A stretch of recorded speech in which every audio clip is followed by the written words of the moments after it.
Section 19, seller representation, customer or client, or no representation. That is the question. Representing the seller.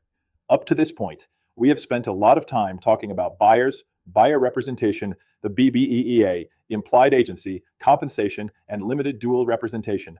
Now we need to look at the other side of the transaction, the seller.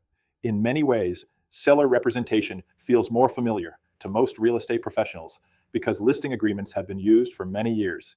When a seller hires a broker to market and sell property, the relationship is usually documented through a listing agreement. That agreement creates the employment relationship between the seller and the brokerage. This is where one term can become confusing. Many people say seller's agent, but in everyday real estate practice, we usually call that person the listing agent. The listing agent represents the seller. The buyer's agent represents the buyer. Keeping those terms straight helps avoid confusion when explaining agency to clients. The listing appointment. Imagine you are sitting at a seller's kitchen table in Gilbert. The seller is ready to move. They want to know the value of their home, how long it may take to sell, what repairs they should consider, and how your brokerage will market the property. Before the sign goes in the yard, the agency relationship must be clear.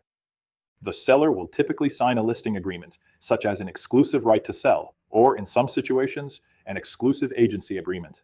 The seller may also complete the RODI form, MLS data forms, property disclosure forms, HOA documents, lead-based paint disclosures if applicable, septic or affidavit disclosures if needed, and other transaction-specific documents. The listing agreement establishes the broker's employment. The RODI explains the agency relationship.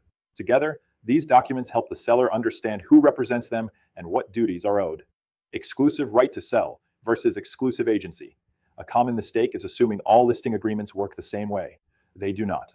Under an exclusive right to sell listing, the seller generally agrees to compensate the broker if the property sells during the listing period, even if the buyer comes directly to the seller.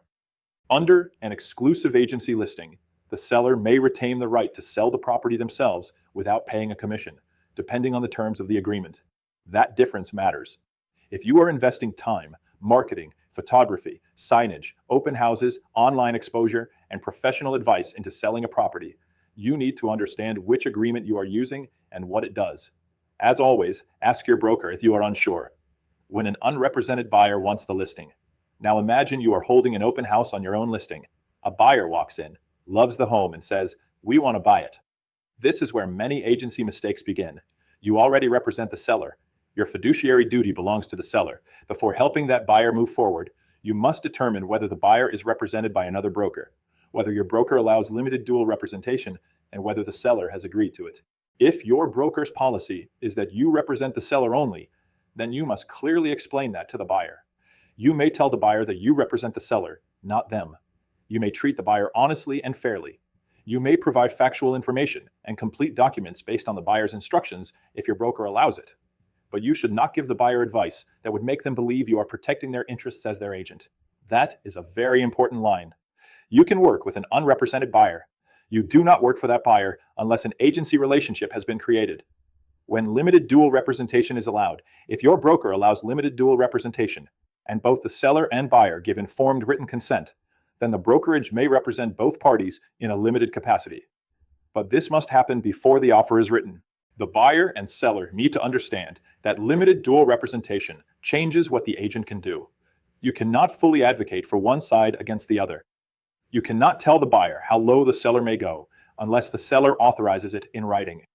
You cannot tell the seller how high the buyer may go unless the buyer authorizes it in writing. This is why limited representation requires careful explanation. It is not bad, it is not prohibited, but it must be disclosed, understood, consented to in writing, and handled according to Arizona law and your broker's policy. Same brokerage means dual agency. One of the most important Arizona agency concepts is that agency flows through the designated broker. That means two agents from the same brokerage can create limited dual representation even if they work in different offices. For example, Sandra works in the Mesa office and represents the seller. Alex works in the Surprise office and represents the buyer. Both offices operate under the same designated broker. That is still limited dual representation. Now compare that to two different franchise offices with similar branding, but different designated brokers and separate legal entities. In that situation, it may not be dual agency because the brokerages are legally separate. The key question is not whether the signs look the same. The key question is, who is the designated broker? Client versus customer. Seller representation also gives us a good opportunity to revisit the difference between a client and a customer. Your seller is your client. You owe the seller fiduciary duties, including loyalty, confidentiality, obedience to lawful instructions, disclosure, reasonable care, diligence, and accounting. The buyer, if unrepresented, is your customer. You do not owe the buyer fiduciary duties, but you still owe the buyer honesty and fairness. That means you cannot mislead the buyer. You cannot hide material facts. You cannot make false statements. You cannot treat the buyer unfairly simply because they are not your client. Arizona Commissioner standards require licensees to deal fairly with all parties while protecting and promoting the interests of their client. That balance is at the heart of professional real estate practice. A practical example: your seller tells you privately, "We would take $20,000 less if we had to." An unrepresented buyer later asks, "Do you think the seller would come down $20,000? You cannot disclose the seller's confidential information. You can explain that you represent the seller and cannot advise the buyer on how to negotiate against your client. You may suggest that the buyer seek independent representation if they want negotiation advice. That response is honest, and it protects your seller. Honesty and fairness. At the end of the day, seller representation comes down to knowing your role. When you represent the seller, protect the seller. When you deal with the buyer, be honest and fair.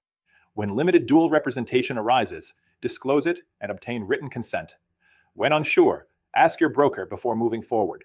Your moral compass should always point toward professionalism. Do what is right. Protect your client. Be honest with everyone. That is how you build a career that lasts. Broker tip: before every listing goes active, make sure the seller understands how agency will be handled if an unrepresented buyer calls, if another agent in your brokerage brings a buyer, or if you personally meet a buyer at an open house. These conversations are much easier before an offer is on the table. Online discussion question: why is it important for a listing agent to explain agency options to the seller before the property goes active? Answer: because the seller should understand what may happen if an unrepresented buyer, another brokerage agent, or another agent within the same brokerage brings an offer. Discussing agency early prevents confusion and allows the seller to make informed decisions. Question: what is the difference between working with an unrepresented buyer and representing that buyer? Working with an unrepresented buyer may involve providing factual information and treating the buyer honestly and fairly.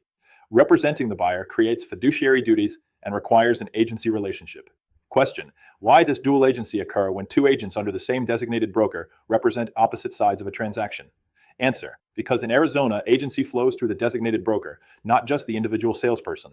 If both agents work under the same broker, the brokerage represents both parties.